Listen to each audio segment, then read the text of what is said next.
Hello? Hello? Charlene? Hello? Sino to? Ako to, si Leilani. Leilani?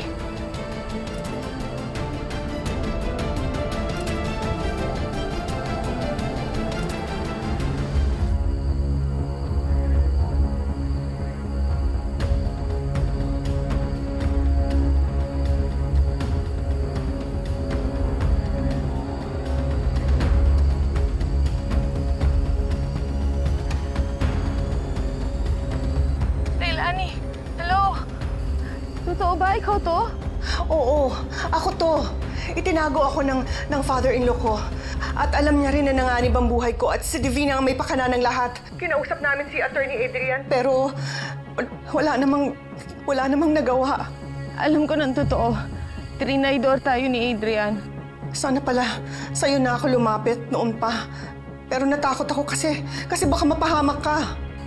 Ngayon buhay ka na, mapapatunayan ko na sa lahat na wala akong kinalaman sa nangyari sa'yo. Oo, Charlene. Si Divina ang dapat managot. Charlene, marami ka pang kailangan malaman.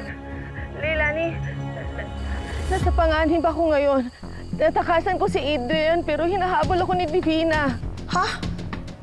Hinahabol ka ni Divina? Nasaan ka? Pupuntahan ka namin. Dito ako sa 118 Palma Street, Merville High, Subdivision, Santa Barbara, Rizal. Hintayin mo kami, Charlene. Darating kami. Mag-ingat ka! Sige. Salamat.